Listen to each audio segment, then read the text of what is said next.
Hey everyone, so I got some good feedback on the Begbie Christmas dinner um, vid that I filmed on Christmas Day. So I just said I'd share another one of my favorite Begbie stories with you. It's from Skag Boys, the prequel to Trainspotting. Um, it's a bit coarse, so anyone who's of a prudish disposition might be better off clicking off now. But the main reason I suppose I enjoy this particular scene is not for the filthy content as such. It's the humor, and I suppose it's one of Irvine Welsh's greatest strengths as an author, as I said in the last video about Christmas with the Begbies, is that Begbie is a pretty deplorable character, horrifically deplorable, in fact. But Welsh is able to display comedic elements to this some just a lot of scenes that he's in, and it's unwittingly because he's not witty as such. He's quite Neanderthal.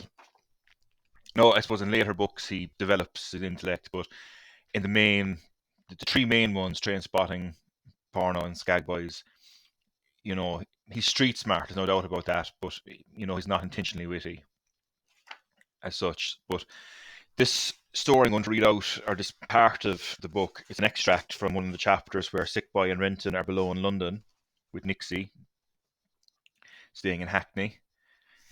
And Renton receives a phone call from the beggar boy, Generalissimo Francis Begbie. So I hope you enjoyed it, and let's give my kind of tuppence worth at the end there as well. And if you want to give your own comments afterwards, I'd love to hear and discuss it. But here we go. The phone goes and I answer it, even though I ken it'll be some lassie for Sick Boy. The notepad is full of girls' names, all looking for Simon. Hello? Alright, that you rent boy? Fuck. Begbie. Aye, Franco, my man, I manage. He starts gabbing excitedly, telling us that he's moved in with June. So I goes to her, under the mistletoe at her ma's, you fucking game. And she goes, I certainly am. Ken all that daft sort way with a big fucking smile on her coupon. Daft cunt only thought I wanted a fucking kiss under the fucking mistletoe. Aye, that'll be fucking right. So the next line is just Renton thinking to himself, just explain the sudden change. Kiss me underneath the mistletoe, do do do. Franco and me at primary singing that song with all the other wee laddies and lassies. The wee lassies looking coy, the wee laddies getting beamers. Wonder if he minds of that. What's your name? What's your nation? Back to Begbie. So it shuts its fucking eyes and puckers its lips all that fucking daft way. And I gets a hudda its hid, and I'm saying, it's a fucking gammon after you daft fucker. And I'm loosening my belt going, come on, nae cunts in yet. Get them rounded. You still there? Aye. Again, this is in Renton's head. We also sang that song about the Titanic sinking. It was sad when the great ship went down. Husbands and wives, little children lost their lives. It was sad when the great ship went down. A Scottish education. Wonder if he minds of that. Back to Begbie. Because to me, that's part of the fucking excitement and all that, Ken. Which is no too fucking chuffed, but she kens the Hampden roar. So I pushed it down on its knees. And this is in the front room at her ma's house under the fucking mistletoe. So we're going for it, nice and steady. And I've got it by the hair now, twisted round my hand so as to control the fucking pace. And I'm fucking battering it in there, getting right fucking into it. Ken that way when your eyes are all screwed up and your mouth's fucking puckered. Right. Well, I start to seize this cunt through these half-shut eyes and tippled it's her fucking old man. The cunt's only fucking well went and walked in. She's got her back to him. She cannae see him coming, eh? Turns out he just been in the garden in that fucking shed, probably having a fucking wank, the minging old cunt. And he goes, what the hell's gone on here? Aye. Fucking right, you cunt. So I just turns round and says to the fucker, what does a fucker I look like, you dirty cunt? Get the fuck over here. And the cunt just fucks right off, fucking mumbling away a load of shite as he goes. Could feel her panicking. She's gagging and trying to pill away, but it keeps a tight fucking grip. She's going nowhere till I shoots my duff, and she fucking well kins it and all. And it does that thing in the pornos, when you pull out and shoot out over the bird's coupon. Well, she's shiting it, eyes all big, till she gets a fucking wad shot right in her puss. Yeah, cunt, you'd have thought there was two fucking barrels in this pike instead of just yen. Face like a painter's radio, you cunt. What did she say about her father? I'm getting to that, you fucking impatient fucking red-headed cunt, Franco snaps, making me super glad of that sweet 400 miles. So she's wiping the spunk off of her face, going all fucking panicky. Where was that? Was that my dad? Fucking dirty pervert sneaking up on cunts like that, I goes. So she goes all that fucking ice-cold, frigid, huffy way. But fuck her. You need a wee bit of fucking romance at Christmas.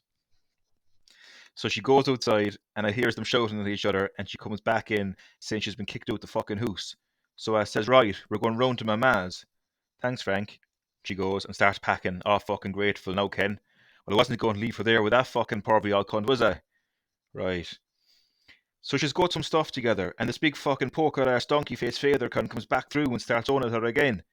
You're a disgrace, he goes, fucking standing there shaking his daft head like a fucking Mongol. You're the fucking disgrace, mate, I tell the cunt, sneaking up on cunts like a filthy old pervert. What? He goes, looking at us, then turns to her and says, You two deserve each other. You're out of control, June Chisholm. What a little slut you've become. But Dad, she's fucking whinging. Just go, the cunt says. The both of yous, just get out of my house. So I just says to her, Come on, and gets her outside. Then I goes back in and squares up to this cunt. If she's a fucking slut, then that's all due to you. You fucking would brought the cunt up, I tell him. And then I shout the fucking odds at me, cunty balls. I'll get your fucking mouth burst, right? It might be her fucking father, but you're no ma fucking father. So the cunt fucking well shites it, dirty white owl cunt. Oh, you'd better fucking well no say no either, I goes. Fuck cheeky cunt him, but eh? Too right, should have burst the cheeky fucker's moot, as the portally suggest, just to encourage the Reg to resort to mayhem now that I'm miles away and didn't have to deal with the consequences. London, I love you. That's exactly what I fucking well tell Tommy, he says in tight, proud affirmation. But I just fucking leaves it, eh? Because I no wanting to get involved in their daft fucking family business. But that cunt better watch himself. So anyway, it's morning and greeting, so I gets at home, and it suddenly fucking well cheers up and starts going on about us getting a place together. I thought there's no fucking kipping with me, no on a single bed. She can stay on the fucking couch. I got it to come through for a fucking ride, then sent it right back onto the settee after I coped it. Fuck that shit cunt, I need my fucking beauty sleep. Heard the horn later on, so I wakes her up and brings it back through for another fucking session. But in the morning, it's all fucking faces, her, ma, and our Elspeth, looking at you like fucking sugary porridge. You get grief, eh? Aye, the usual shite. But I'm thinking, time I had a place of my own anyway, and just no a bad ride, and there's nae sense in cutting off your cock despite your balls. That's what I always says. You fucking listening? Aye, nae sense cutting off your cock, no just despite your balls, or a peep back down the line. He does always say that. Too fucking right. So I phones Monty, and we're moving into that fucking place in Buchanan Street next week. Hope the cunt can fucking well cook as good as it rides. Tell her to watch my ma for the cooking, like, snow the fucking riding. Oh, so that's me started out with my own pad and a fucking ride every night. Now I've just got to get it to shut its fucking mouth and everything's fucking barry, you cunts. Sound. Right, I've got to Nash. Can I sit here bothering with you all day, you daft cunt, running up my fucking phone bill, you muppet? Sorry to keep you, Frank. So you fucking well should be. I'm a man of business now, you cunt. So when you back up, New Year, Barry, that'll be a classic. See you, buddy. See you, Frank, mate. After that, psychic shafting and eat another dun to yon gear.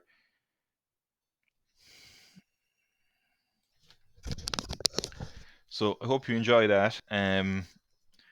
It's bizarre, a bizarre story, and I think only Begbie's the only character in fiction that I can think of that would have a reaction to being caught by his girlfriend's father in such an act. And it kind of gives an insight into the delusion of the man, and I suppose the chauvinism, how he refers to June as it there near the end as opposed to she. But I suppose my friend Tim in Leith, who's written a book analysing train spotting,